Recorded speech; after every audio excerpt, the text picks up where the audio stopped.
Senhor nos abençoe, nos guarde na sua paz e o seu Espírito Santo nos permita tratar dos assuntos graves das Sagradas Escrituras. Eu queria convidar os irmãos para o Evangelho segundo Mateus, no capítulo 11.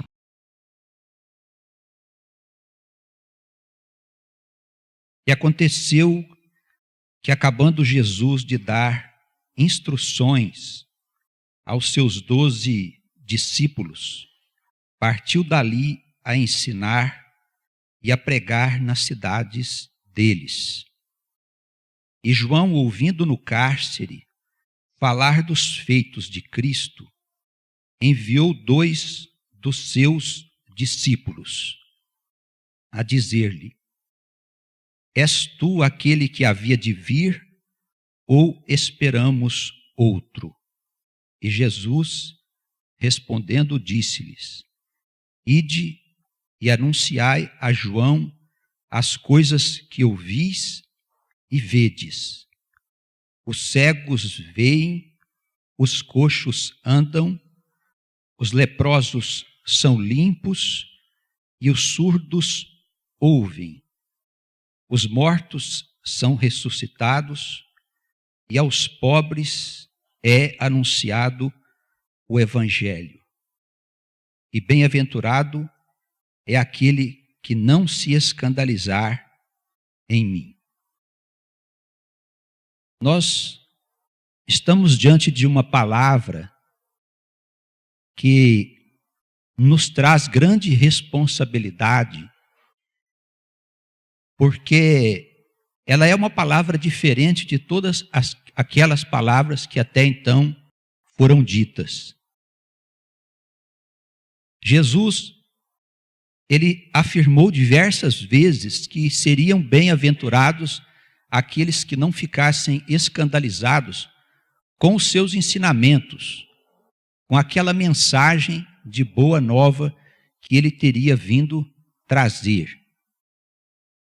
E nós, quando olhamos para o cenário aonde estes fatos se passaram, nós encontramos nos grandes inimigos de Jesus a pessoa dos fariseus, que eram os religiosos, os padres, os cardeais, os pastores, os reverendos daquele tempo. Eles tinham um sistema religioso estabelecido e eles ficavam escandalizados com a novidade que Jesus havia vindo trazer. Não pelos milagres que o Senhor fazia, não pelos discursos que o Senhor proferia às massas ignorantes, mas principalmente por causa de um fator chamado ressurreição. Nós vamos ver aqui, na história do passado, que os povos, todas as nações antigas, nos tempos que antecederam Jesus, e mesmo nos tempos de Moisés, havia uma ideia da ressurreição. Existe até alguns historiadores que dizem que lá no princípio da humanidade, até o homem da caverna, ele já trazia consigo, no seu coração, o pensamento de que havia um outro lugar para onde a alma iria depois da morte. Mas nesses tempos antigos, não se conseguia delinear bem o que era a alma e o que era o corpo. Durante quase toda a história da humanidade, houve uma confusão na cabeça daqueles que criam, nos pajés, naqueles sacerdotes antigos que cuidavam de encomendar os mortos, de levá-los para o seu enterro, e depois sempre havia essa esperança de que eles pudessem existir num outro lugar. E a gente vê que era muito comum eles colocarem os objetos de predileção da pessoa que tinha morrido, as coisas que ela gostava, que elas gostavam, e até alguns alimentos que eles pensavam que poderia ser usado nessa outra vida, nesse outro lugar, sem saber muito bem aonde era. A ideia da ressurreição é muito antiga, e ela atravessou toda essa história até chegar nos tempos de Jesus.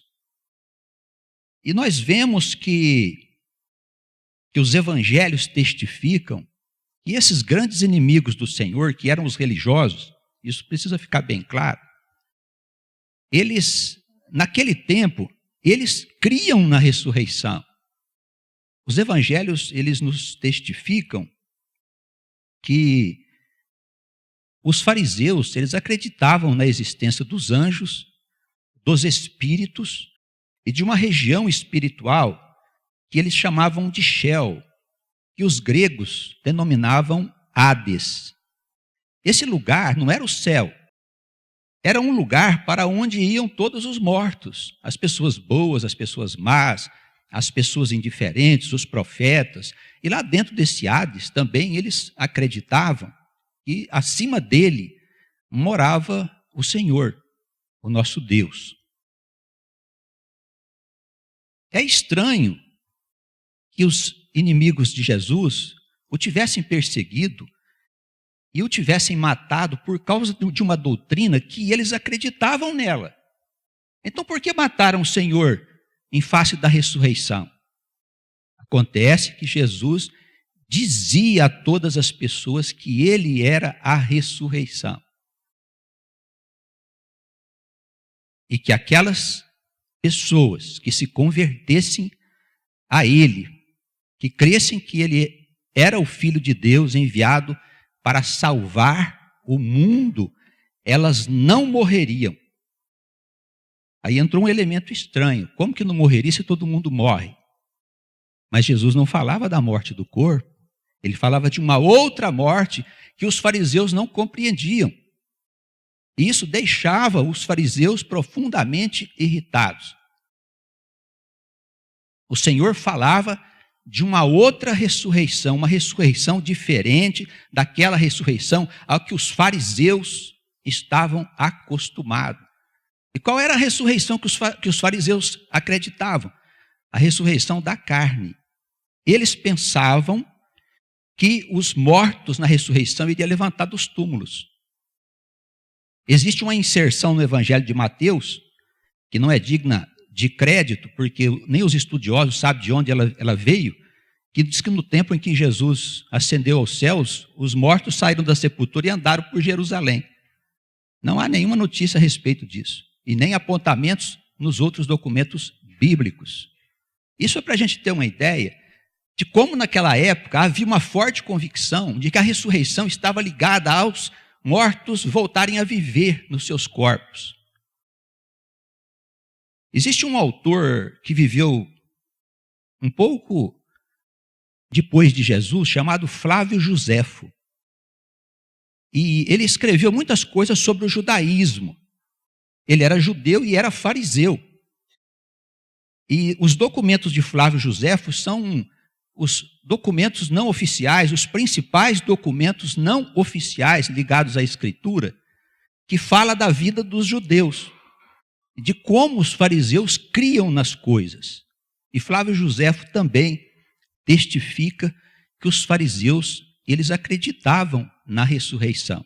Era uma crença comum entre todos os partidos religiosos de Israel acreditarem na ressurreição, exceto os saduceus. Os saduceus eram homens ricos que se enfiaram no meio da igreja de Cristo, mas eles eram profundamente materialistas. Eles não acreditavam na vida depois da morte, na ressurreição, não acreditavam na existência de anjo, não acreditavam na existência dos espíritos. É interessante que essas sementes dessas doutrinas estranhas ao Evangelho, elas encontram com árvores até os nossos dias. Nos nossos dias, no meio evangélico, nós encontramos algumas seitas que se formaram à margem da igreja e que se constituíram por esses fundamentos. A gente tem que ter muito cuidado para nós não sermos envolvidos nessa teia de doutrina, neste vento de doutrina, que não tem muito a ver com o que está escrito na Escritura Sagrada. E a gente corre risco de ser enganado, a gente corre um grande risco de ser enganado. Porque por trás desses pensamentos estranhos ao pensamento de Cristo, está o diabo, está Satanás, com as suas doutrinas mentirosas. Nós temos que ter muito cuidado com isso. Então, ali na época do Senhor, todos acreditavam na ressurreição, exceto os saduceus. E eles se tornaram os grandes perseguidores do Senhor e tramaram a sua morte. Não foram os romanos que condenaram o Senhor, né? É conhecida a passagem em que Pilatos lavou as suas mãos e deixou que os judeus, os fariseus, os sacerdotes escolhessem quem eles queriam libertar.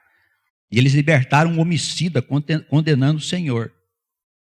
Mas como Deus tira até do mal o bem, aquela morte do Senhor foi a nossa libertação.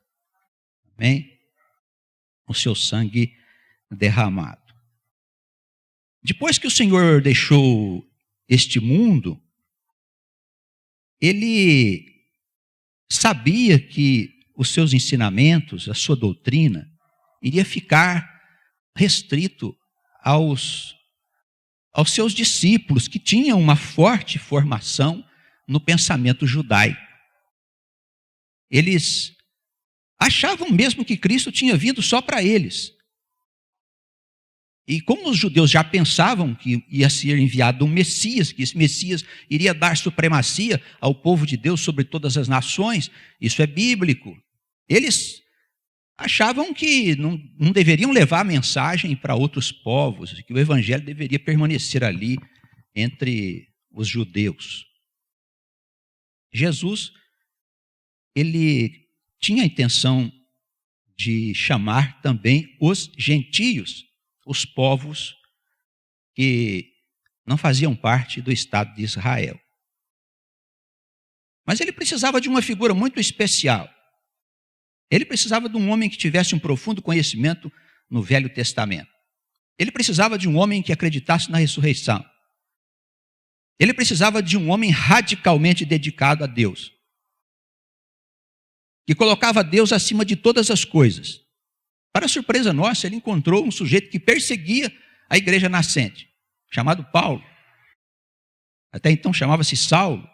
Mais tarde, Paulo de Tarso, grande apóstolo dos gentios. E Jesus o converteu. Jesus o chamou, quando ele estava a caminho de Damasco, para prender os cristãos. Jesus o chamou, aparecendo a ele numa forma de luz, ao meio-dia, mais forte que o sol. Indagou a ele por que Paulo estava perseguindo o Senhor. E a história é bastante conhecida. Este apóstolo Paulo,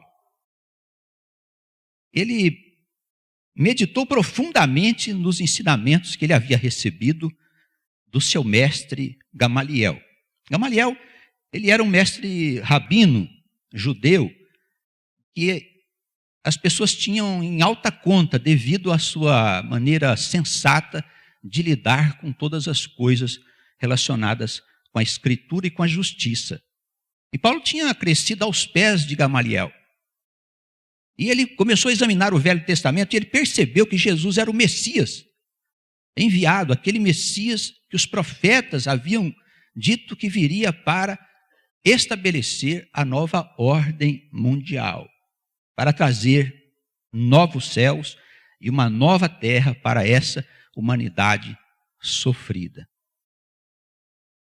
Acontece que depois que Paulo fundou as primeiras comunidades e que foi preso e perseguido, sempre pelos judeus, a gente descobre que nos seus discursos ele afirma que ele estava sendo perseguido e julgado por causa do quê?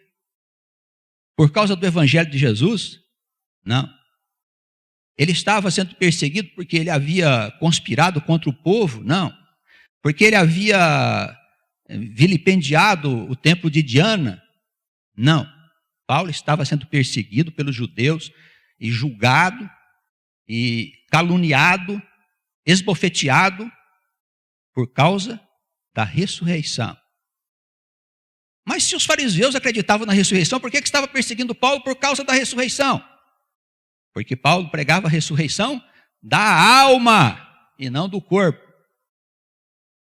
Aí foi a grande confusão, irmãos. E quando nós olhamos para os evangelhos e comparamos os textos evangélicos com as cartas do apóstolo Paulo, nós vemos uma grande diferença de doutrina. Primeiro porque os evangelhos, eles são narrativas que as pessoas fizeram da vida de Cristo. Não foram escritos por Cristo e nem por pessoas que anotaram naqueles dias o que estava se passando. Os evangelhos foram escritos bem mais tarde. As cartas do apóstolo Paulo, elas são a base da instrução para a igreja cristã. Parece assim que as pessoas não entendem muito bem o que é isso, sabe? Eles acham que tudo é cristão e tudo é cristianismo. Não, o cristianismo nasceu da doutrina ensinada pelos apóstolos Paulo, Pedro e João. Ele não nasceu dos evangelhos, o cristianismo. A doutrina da igreja é a doutrina de Paulo. Então, se nós quisermos uma orientação razoável sobre o que é a verdade de Deus revelada em Jesus Cristo, nós temos que procurar nas palavras desse homem, que foi escolhido especialmente por Jesus para ser o mensageiro de boas novas aos povos estranhos. Nós somos esses povos estranhos, os gentios. Ele é o pai da nossa igreja. Se nós quisermos entender alguma coisa de Cristo, nós precisamos entender Paulo, senão nós vamos ficar perdidos com isso. E o apóstolo, ele acabou sendo morto. Dizem as tradições que Paulo foi decapitado em Roma. Por causa do quê? Por causa da ressurreição. Então, quando nós estamos aqui falando de um tema chamado ressurreição, nós estamos tratando de um assunto que causa escândalo. E não pensem os irmãos que não causa escândalo na igreja evangélica, não. Porque a igreja evangélica e a igreja católica, até hoje, acredita na ressurreição dos judeus. Não é na ressurreição de Paulo. Isso faz uma grande diferença. Muita diferença. Até hoje, a igreja evangélica e a igreja católica, que são da mesma vertente, eles acreditam na ressurreição da carne, ou seja, a ressurreição que acreditavam os fariseus, os inimigos de Cristo. E nós estamos aqui falando desse assunto, nós sabemos que é um assunto que causa escândalo. Por quê? Porque nós vamos examinar a ressurreição no ponto de vista da alma, do espírito, e não no ponto de vista da carne. E nós vamos anunciar essas boas novas aí fora. Nós vamos falar da ressurreição da alma para as pessoas. As pessoas vão receber com alegria essas boas novas que Cristo veio trazer. Não são boas novas que nós estamos anunciando, mas são boas novas que Paulo anunciou, que Jesus anunciou e que eles não quiseram receber. Esta é uma verdade, irmãos. Eu tenho recebido cartas dos ouvintes da nossa emissora, que é ouvida aí pelo Brasil todo e em alguns lugares também do exterior. Qualquer coisa que se fale nesse sentido, de sobrevivência da alma depois da morte, de ressurreição imediata, é motivo de escândalo. Os pastores logo levantam a ideia do demônio, do Satanás. Não, isso é coisa do diabo. Você tem que ter cuidado. Tome cuidado com esse pessoal da Despertai aí, que eles são meio esquisitos, sabe?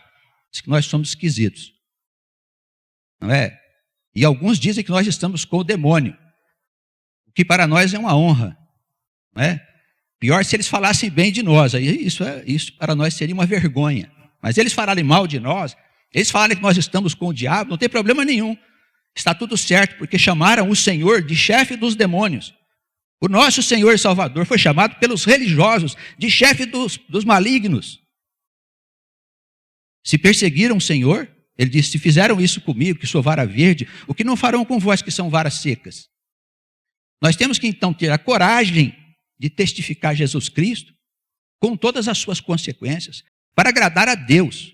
Nós não temos que agradar o homem. Nós temos que agradar a Deus e fazer aquilo que é a vontade do nosso Senhor, sem nos escandalizar. E bem-aventurado é aquele que não se escandalizar em mim. A palavra ressurreição, ela quer dizer sair da morte para a vida. Significa que alguém que estava morto voltou a viver pela vontade poderosa de Deus. Não devemos confundir ressurreição com ressuscitação. Ressuscitação é quando o sujeito tem uma parada cardíaca, chama o médico correndo, vem com aquele aparelho, o corpo ainda está vivo, organicamente organizado, ele dá um choque no sujeito lá, com o ressuscitador, né? E o sujeito volta a viver, o coração volta a bater, e eles chamam isso de ressuscitação, né? Não é ressurreição. Tá bem? Não devemos confundir essas duas coisas. Existem as situações, são situações de quase morte, né?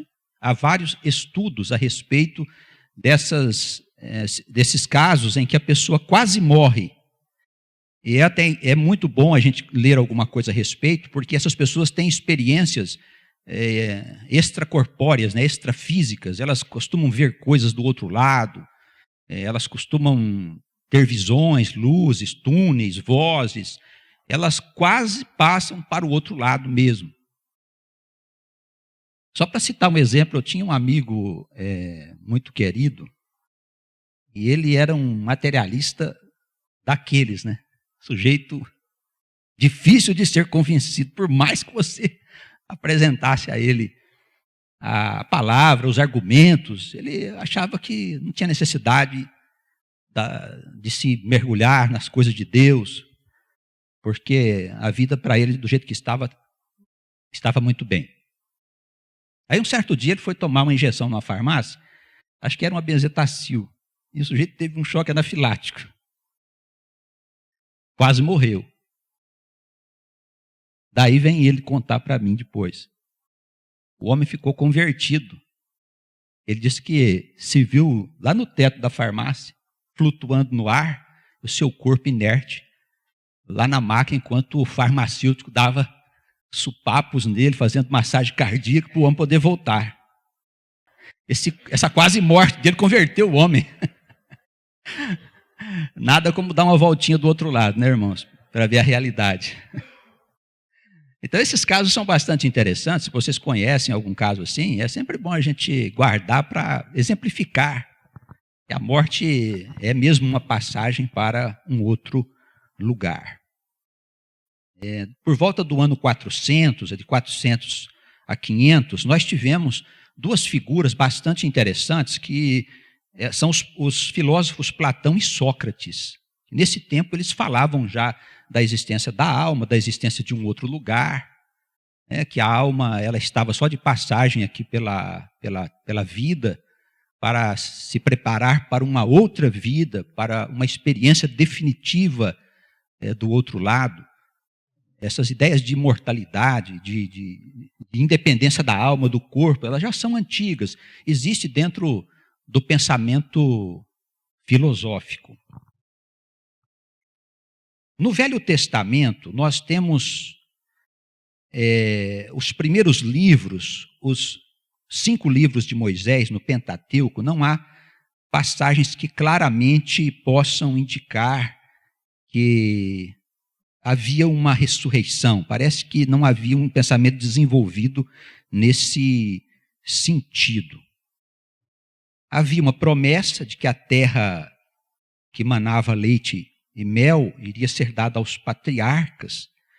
Para isso eles teriam de ressuscitar, porque eles nunca viram essa terra. Mas é só essa referência, não existe assim nada mais desenvolvido. Nós colocamos aqui um item chamado ressurreição corporal. Nesses casos aqui, nem chamando o médico lá com o ressuscitador, o sujeito volta a viver. Aqui o sujeito estava mortinho mesmo. Então, só Deus mesmo para trazer a alma do sujeito de volta e trazer a vida àquele corpo que estava ali, por alguma razão, já sem vida. As passagens mais interessantes no Velho Testamento está no livro de Reis, 1º e 2º Reis, tem a referência aí no capítulo 17, do primeiro livro de Reis, no capítulo 4 de 2 Reis e 13. São 3 casos que eu acho que os irmãos poderão em casa dar uma examinada para ver como que foram feitas ressurreições já no Velho Testamento, semelhantes à ressurreição de Lázaro, quando o Senhor trouxe Lázaro de volta à vida. Isso é uma ressurreição corporal, né? É aquela ressurreição que o pessoal gostaria que acontecesse, que os mortos pudessem sair da sepultura e voltar a viver para conviver com a gente. Mas não é essa a ressurreição de Cristo. A ressurreição do Senhor é outra coisa, conforme ensina o apóstolo Paulo. Nos tempos de Jesus, nós vemos alguns casos de ressurreição, também corporal. Mateus no capítulo 9, Marcos no capítulo 5, Lucas no capítulo 7, e o caso clássico do João, que é a ressurreição do Lázaro. Nesse caso aqui é bastante interessante que o corpo já cheirava mal. Fazia 4 dias que o corpo já estava na sepultura. E o Senhor foi lá e trouxe a alma de Lázaro de volta, não é? E o corpo voltou a viver. Esses profetas, como Jesus, como Elias, como Eliseu, eram profetas que traziam o poder de Deus com eles. E eles podiam modificar profundamente a matéria. Como ele fez muitos milagres, limpando leprosos, levantando aleijados, pelo poder de Deus que se manifestava através da vontade desses profetas, né? Tendo sido o Senhor o maior deles, o nosso Salvador.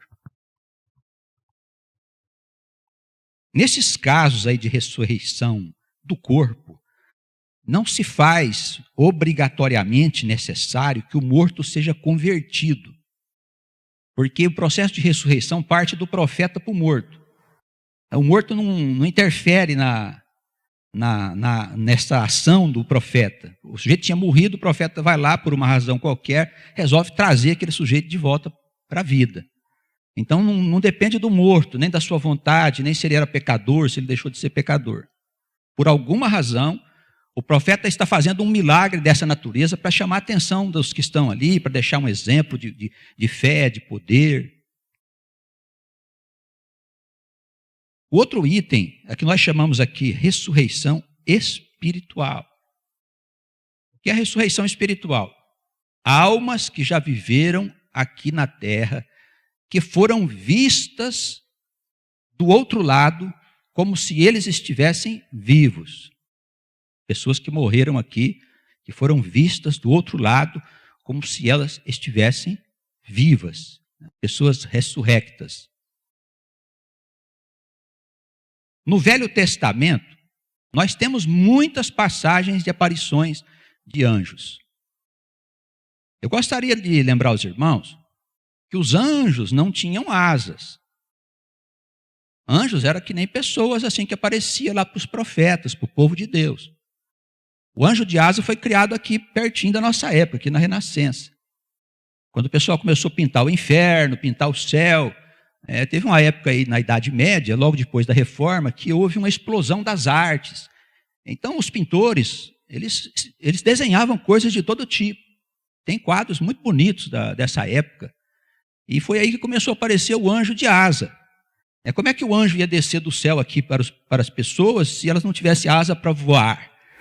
Não havia uma ideia de que o anjo poderia se deslocar no espaço espiritual, no Hades, pela vontade do seu próprio pensamento. Não havia essa ideia. Então, como é que ele ia descer do céu? E colocaram umas asas no anjo, para ele poder descer até os profetas e o povo de Deus. As aparições são muitas. E também de anjos que de alguma forma participaram momentaneamente da vida das pessoas vivas. Nós temos exemplos no Velho Testamento que eles comiam com as famílias, ficavam na casa da pessoa como se fosse alguém que tinha vindo de um lugar para se hospedar. Não é? Esses exemplos são muito comuns. No Velho Testamento, a gente tem ainda uma passagem bastante controversa, a que os teólogos costumam dar uns palpites aí deles, né, em relação a isso. É uma passagem interessante em que o rei Saul, tendo desobedecido a Deus em muitas coisas e ficado sozinho nas suas aflições, cercado pelo inimigo, resolveu procurar uma pitonisa. A pitonisa era uma feiticeira, uma mulher que evocava espíritos. E está escrito na Escritura que ele conversou com o espírito do profeta Samuel. Isso está no livro 1 Samuel, capítulo 28, com detalhes. Importante, não estamos advogando o espiritismo. Preste atenção nisso. No Velho Testamento isso é proibido. No Novo Testamento não tem razão para consultar os mortos a favor dos vivos. Consultemos o Senhor. Tá bem? Fique bem entendido. Mas os fatos revelam para nós coisas importantes para a gente entender os mecanismos desta vida daqui e os mecanismos da vida de lá. E como esses dois mundos estão entrelaçados. O rei Saul foi lá e conversou com o tal de Samuel. Samuel subiu, né, veio lá, conversou com ele. Tal. Naquele tempo eles pensavam que o Hades ficava na profundeza da terra, por isso eles falam que sobe, né? Não fala que desce. Eles não sabiam que a terra era redonda, para eles a terra era chata. Vamos descobrir aqui perto de 1500, né? Que a terra era redonda. Então, ele conversou com Samuel, que inclusive lhe deu conselhos a respeito do que ia acontecer com ele, por causa da sua desobediência. Enfim, essas passagens do Velho Testamento nos mostram que alguém que morreu aqui está vivo do lado de lá. Muito bem, vamos para o Novo Testamento. No Novo Testamento nós encontramos uma situação conhecida de todos, onde Jesus foi orar no monte. E ele, ali acompanhado de alguns discípulos, ele recebe a visita de Moisés e de Elias. Foi algumas horas antes da sua prisão. Ele estava aflito, como nós sabemos, que na sua natureza carnal o Senhor viveu momentos de aflição profundos. Ele recebe essa visita tão abençoada desses profetas que vieram ali para ajudá-lo a suportar os seus tormentos. E nós sabemos que Moisés foi enterrado. Elias diz que não, diz que ele subiu numa carruagem de fogo para o céu. Em torno dessa história de Elias há muitas teorias, não carece da gente examinar. A gente dispensa o Elias, pronto, mas o Moisés foi mortinho e enterradinho também. Então, esse sujeito que foi morto e enterrado estava ressurrecto do outro lado.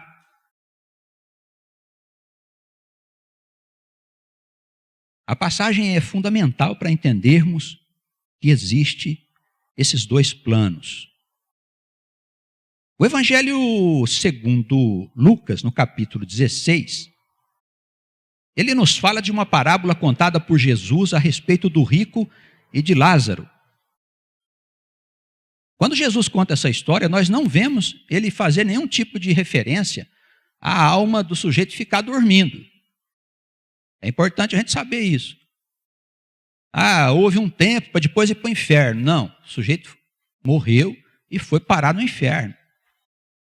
O rico passava todos os dias na calçada da sua casa, tinha um sujeito chamado Lázaro, que era um mendigo, cheio de ferida, abandonado lá, como a gente vê de vez em quando na rua.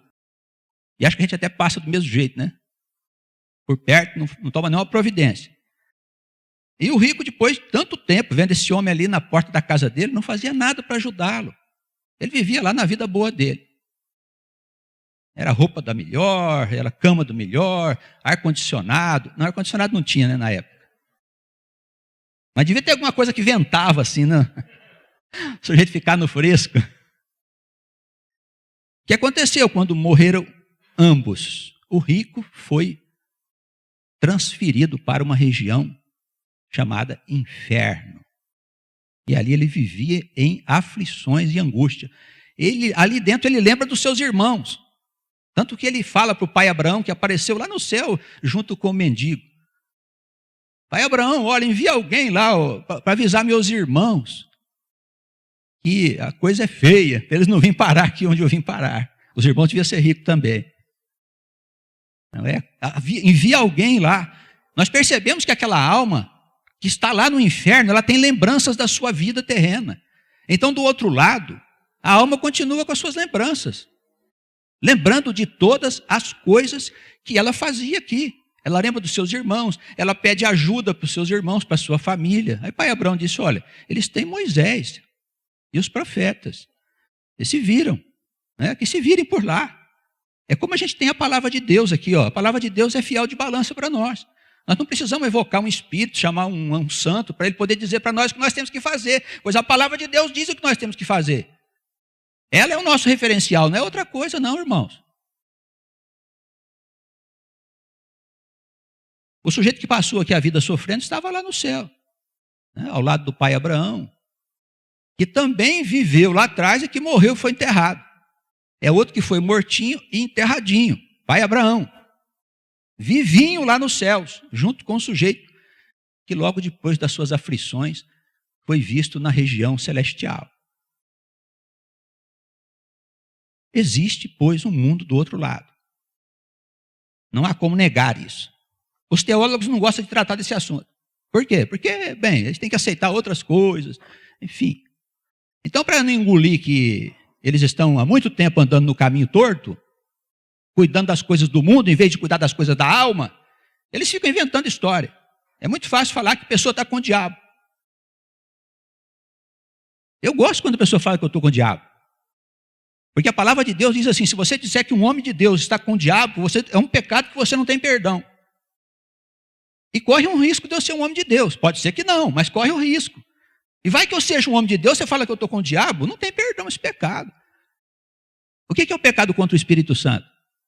Foi quando eles chamaram Jesus de chefe de Beelzebul. Ele é o chefe dos demônios, por isso que ele expulsa demônios, espíritos malignos. Entende, irmãos? Então, é fácil falar com os outros que está com o diabo. E difícil reconhecer que está caminhando num caminho errado. Nós temos que ter cuidado quando nós abrimos nossa boca para dizer coisas a respeito dos homens que estão pregando a palavra de Deus. Tem que ter cuidado. Seja ele quem for, viu, irmão? Não é só a respeito de mim, não. Seja ele quem for. Mesmo esses que nos parecem loucos, que estão lá falando de Deus e explorando os pobres. Mesmo eles. Vamos ter cuidado, não é? O Senhor disse, olha, fique tranquilo porque tem quem julga. Você não precisa olhar para o servo alheio. Vamos cuidar da nossa vida, vamos cuidar da nossa igreja, do nosso trabalho, do nosso ministério, da nossa anunciação. Vamos libertar almas para Deus, deixando de lado os outros. É que o Senhor cuidará deles, sem dúvida. Muito bem, vamos seguir aqui. Paulo, ressurreição, morte e vida. O apóstolo Paulo, ele dizia que nós nascemos com a marca de Adão. Esse aqui é o tal pecado original. Ele faz diversas considerações sobre isso na sua carta aos Romanos. A carta aos Romanos é a base da teologia protestante. É uma carta que precisa ser bem examinada, bem avaliada, direitinho, para a gente entender a natureza do pecado, de onde ele vem. A gente nasce para andar no caminho torto. A gente gosta da coisa errada, gente. Não é verdade? Olha, chama você para fazer uma coisa errada, você vai correndo. Ah, vamos num baile, vamos embora. Vamos ali tomar uma cerveja, conversar uma conversa ali com os amigos. Aí você vai correndo. Não é verdade, irmãos? Tudo que é do mundo a gente gosta. Vamos fazer um salão para nós fazer festa. Faz rapidinho. Vamos fazer uma igreja. É uma dificuldade.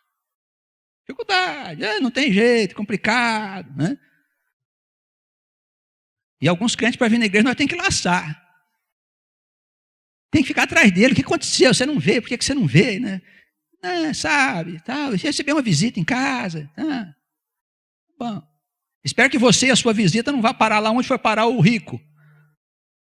Não é? Toma cuidado com isso, irmãos. Nós precisamos ser fiel ao Senhor, verdadeiros, sinceros. Crente de verdade. Nascemos com essa marca aqui, ó, do pecado. Paulo dizia também na sua epístola que o domínio do pecado é tamanho sobre a criatura humana, que ele não consegue por si mesmo vencer os arrastamentos. Essa coisa de que assim, eu vou por mim mesmo me salvar, isso é conversa. Autoajuda, isso é tudo conversa, irmãos. Conversa. Você vai ajudar você mesmo? Ah, mas se você está no buraco, como é que você vai ajudar você mesmo? Não, você não tinha se enfiado no buraco, não é verdade?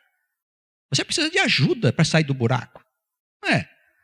Ué, se você tem força, você não está no buraco. Se você tem poder, você não teria se enfiado de onde você está. A sua vida está uma coisa terrível. Você está bebendo, a sua mulher resolveu ir embora, o seu marido arrumou um amante, os seus filhos são desobedientes, se envolveram com isso, com aquilo. Irmãos, acorda. Acorda, você precisa de ajuda. Você precisa de Cristo. De Cristo. Isso não tem explicação, não. Sabe, assim, porque a gente estuda na escola do mundo, a gente acha que sabe muita coisa. Ah, isso, aquilo, tal. Isso não tem nada de explicação nenhuma. O Satanás faz uma confusão na cabeça de todo mundo. Olha o que está acontecendo nesse mundo. Ele convenceu as pessoas que as pessoas sabem de tudo. E todo mundo quer ter razão. Não é verdade? Olha, vamos cair na real, como diz hoje popularmente. Nós somos pessoas inclinadas ao mal e nós não temos capacidade de vencer o mal. Isso tem que ficar claro para nós. Não existe doutrina, não existe anjo, não existe espírito, não existe guru, não existe milagre, não existe ninguém que possa nos tirar desta confusão que nós nos enfiamos. Só Cristo venceu Satanás. Amém? O apóstolo Paulo dizia assim, ó, graças ao Senhor eu tenho Jesus Cristo. Amém? Ele dizia isso, ele dizia, olha, eu tenho a minha carne me arrasta para o pecado. Eu quero fazer o bem, o mal está aqui, ó, do meu lado. Não faz isso aí não. Vamos ali, ó. Eu preciso de um poder maior sobre a minha vida. Esse poder maior vem quando eu me entrego a Jesus. Amém? O apóstolo Paulo dizia, não tem como. Desenvolvendo aqui a sua doutrina, ele ensina que nós vivemos na plenitude do pecado, até que nós conhecemos a Cristo. E quando nós aceitamos Cristo pela pregação da palavra, o pregador está pregando na palavra do Senhor. Aí tu escuta lá a palavra do Senhor, na rádio, na igreja. É comigo. O Senhor falou comigo. A minha fé se desperta naquele Filho de Deus que veio para me livrar dos males que estão sobre a minha vida. Eu me arrependo, Senhor, de todas as coisas que fiz. O apóstolo diz que nós morremos com o Senhor na cruz, mesmo estando vivos. Percebe? A ressurreição agora é diferente. Ela acontece enquanto você está vivo, porque você não estava vivo, não. É seu corpo que anda, você estava morto. Porque a vida só existe em Jesus. Só em Jesus Cristo, irmãos. Você estava mortinho, não sabia. Aí fora está cheio de morto andando por lá. Será que tem algum morto aqui entre nós?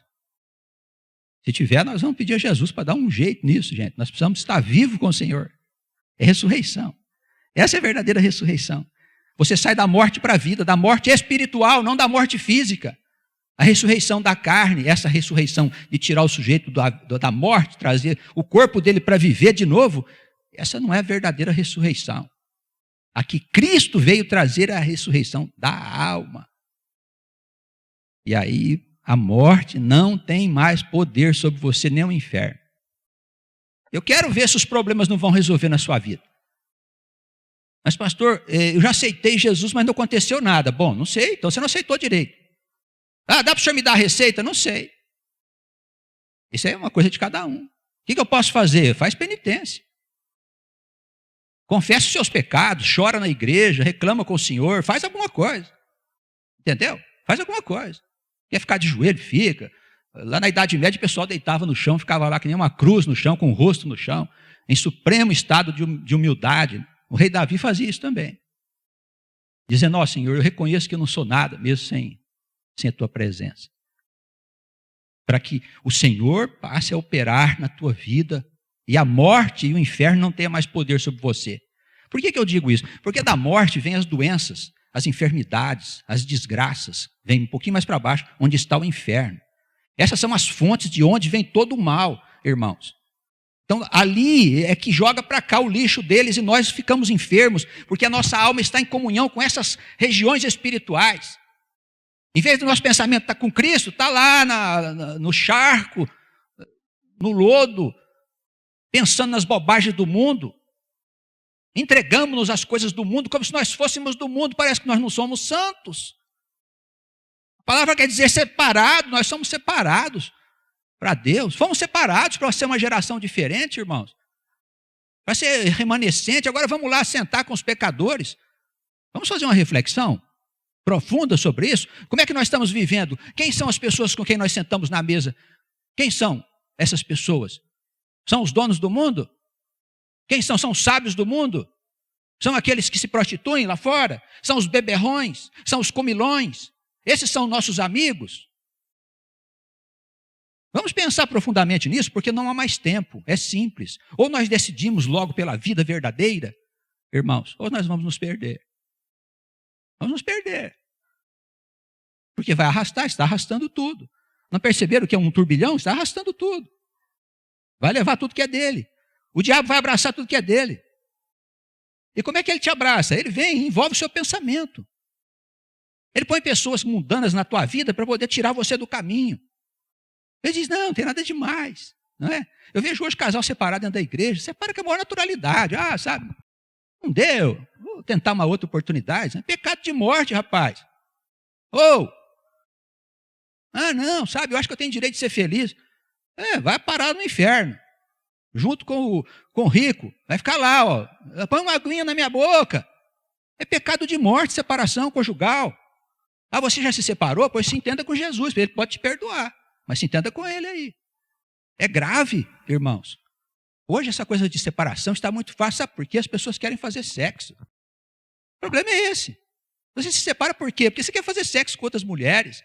A mulher quer fazer sexo com outro homem, é só isso, irmãos. O pessoal só pensa em ir para a cama. Como tem liberdade, a televisão mostra, todo mundo acha legal, então eu também vou. Irmãos, nós somos separados para Deus. Nós somos uma geração diferente, eleitas para estar à frente dessa humanidade. Irmãos, acorda. Se preciso for, passa a vida inteira sem sexo, pronto. Se for necessário. Eu acredito que não é possível que um homem e uma mulher não se entendam como fazer as coisas. E homem, toma cuidado, a tentação está aí, batendo na porta dos homens, não é verdade? As mulheres hoje estão soltas por aí, fazendo o que quer, elas querem ser igual aos homens também, inclusive na prostituição. O povo de Deus tem que ser um povo reservado, um povo que cuida das suas coisas, que zela da sua vida em casa. Irmãos, marido, mulher, desenvolve a sua vida com seus filhos, com seus gatos, seus papagaios, seus cachorros. Em casa eu tenho um monte de cachorro, eu tenho que cuidar daquilo o dia inteiro. Tem um periquito que quebrou a asa, não tem como voar, eu guardo ele lá em casa também, cuido dele também. Sabe aquela tarefeira? Quintal sujo, confusão, o cachorro fica doente, né? Porque os meninos lá em casa já cresceram. Então já fica menos doente, mas ocupa a sua vida com as coisas da tua casa. Vai lá arrumar uma planta, vai trocar uma lâmpada queimada, ajuda a mulher na cozinha, cuida do lar. Preserva você até que passe o tempo do arrastamento. Porque Satanás está nas ruas convidando o povo para se enfiar no pecado. Não vá, não dê ouvido a ele de maneira nenhuma. Preserve a sua vida. Está pensando em largar da sua mulher? Não largue. Mulher está pensando em ir embora? Não vai, não vai. Ouviu o pastor José hoje? Não faça isso. Testemunho. O Senhor vai dizer lá, tá vendo? O pastor José falou aquele dia lá, como é que você largou? Porque aquele que não sabia, até vai tomar menos açoite, vai apanhar também. Diz a palavra de Deus, não sou eu que falo não, viu, irmãos? É o evangelho que fala, não é o pastor José. Tá bom? Quem não sabia vai apanhar também, mas menos. Agora, quem sabia vai apanhar bastante. Nós sabemos, somos santos de Deus. Essa é a verdadeira ressurreição. Palavra, é preciso pregar. A ressurreição só vem pela palavra de Deus. Nós temos que anunciar a boa nova. Se você não é pregador, pega os CDs lá na Despertai, baixa os MP3, grava, escuta, mostra para os outros. Ó, aqui, ó, escuta isso aqui. É palavra. É preciso pregar para as pessoas se arrependerem. Primeiro a palavra, depois desperta no sujeito a fé. Aí vem o arrependimento e, por fim, a ressurreição. Morre o homem velho e nasce uma nova criatura.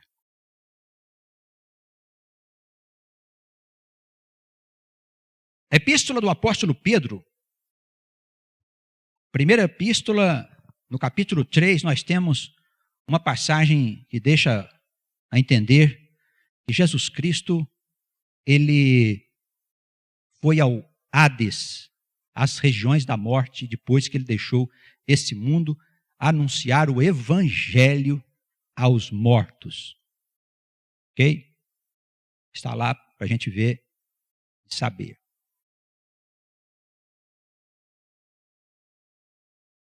O que se pode entender disso? Que de alguma forma existe lá desse lugar. Como é que é o Hades? É tudo misturado? Não, é uma região de natureza espiritual, aonde nas suas partes superiores estão os céus. Terceiro céu, sétimo céu, enfim. Dizem que tem 7. Não sei também por quê, mas enfim. Para mim, se tiver um só já está bom, desde que seja o céu, mas diz que tem 7. O Paulo disse que foi ao terceiro céu. Então, lá desse outro lado, lá, o Senhor teria ido aonde se ajuntam os mortos. E ali ele anunciou o evangelho para tirar de lá as almas que se arrependessem. Essa questão, eu estou levantando aqui porque tem a ver com a ressurreição. Essa ressurreição espiritual que nós falamos, durante a vida você se convence de Cristo, ela poderia acontecer do outro lado? Uma pergunta que eu faço. Por quê? Dentro da Igreja Católica existe uma concepção de uma região da morte chamada purgatório. Vocês que foram católicos sabem disso, não é? Os espíritas chamam esse lugar de umbral. A Escritura chama esse lugar de morte, ou vale das sombras. Para mim tudo é o mesmo lugar. Eu acho que tudo é uma coisa só, não é? Ali ficam as almas das pessoas que não são más o suficiente para serem arrastadas para o inferno. Pelo menos é a doutrina que existe dentro da igreja cristã. Esse conceito. A igreja evangélica, nós sabemos que ela é uma dissidência da igreja católica. Pela reforma protestante, nasceu a igreja protestante, mais tarde nasceu a igreja evangélica, que também não são a mesma coisa. Mas todo mundo diz que é evangélico. Porém, o pensamento dominante na igreja evangélica é que não há esta região. O sujeito vai ou para o inferno ou vai para o céu. Esse é o pensamento dominante nas igrejas evangélicas de uma maneira geral. Tá bem? Eu só estou aqui levantando essa possibilidade porque isso está na Escritura e, ao meu ver, é uma possibilidade de salvação para aqueles que não conhecem a Cristo. Vocês sabem que existem questões teológicas não resolvidas das pessoas que não conhecem a Jesus. Nós temos índios, tribos que não conhecem Cristo, países que não conhecem Cristo, as almas morrem sem Jesus e com certeza vão para a morte.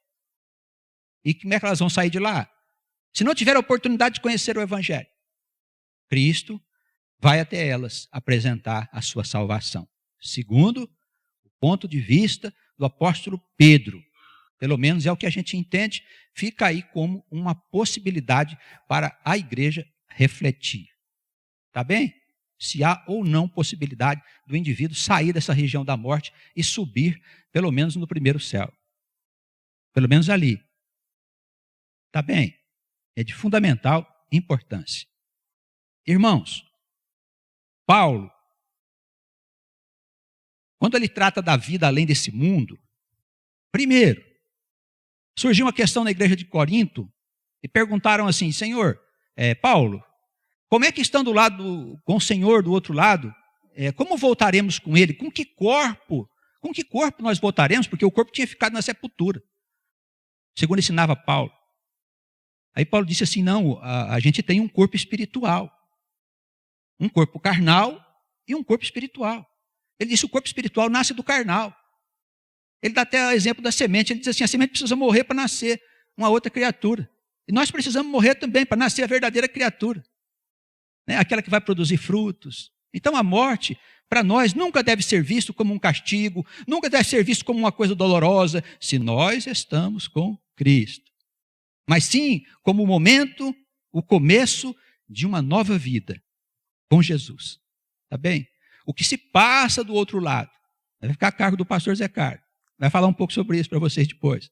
Tá bem? E como que a gente entende pela Escritura Sagrada quais são as atividades que existem do outro lado na vida eterna?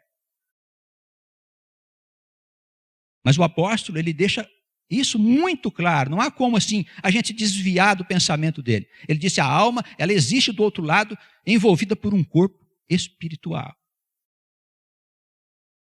É assim que o Abraão foi visto, assim que Moisés foi visto, assim que o sujeito lá no inferno foi visto, com as suas formas físicas, como se ele estivesse lá mesmo, embora o corpo estivesse na sepultura. Tá bem? Queridos, pode-se afirmar assim: pastor, existem várias doutrinas aí fora que falam na vida após a morte, os espíritos ditaram livros, comunicaram, fizeram cartas, blá, blá, blá, blá, blá, blá, blá. Amém, aleluia, nós respeitamos todo mundo, tudo certo, mas não basta dizer que existe vida após a morte, é preciso provar com a Escritura, porque a Escritura é a única mensagem de Deus que nós temos na terra confiável, porque quem escreveu ela foi o Espírito Santo. Não basta dizer que tem vida após a morte, é preciso demonstrar na Escritura. Não basta dizer que existe um corpo espiritual, é preciso demonstrar na Escritura Sagrada. Ele está aqui, a palavra do apóstolo fundador da igreja. Mas eu não aceito, é problema teu. Mas eu acho que está tudo errado, problema teu, você vai morrer infeliz. O apóstolo Paulo, para encerrarmos, ele também fala da volta do Senhor. Ele fala que o Senhor voltará, e nós também estamos esperando, né? E que aqueles que foram já antes de nós, eles voltarão na vinda de Cristo, e nós então seremos transformados num estado definitivo, onde nunca mais, porque esse estado que acontece depois da nossa morte física, chamado ressurreição, em que nós existimos do outro lado, com o Senhor, com os que foram antes de nós. Esse estado não é o estado definitivo, é um estado intermediário, até que venha o juízo. Aí sim o Senhor estabelecerá um estado definitivo para os que vierem com Ele e os crentes que estiverem aqui.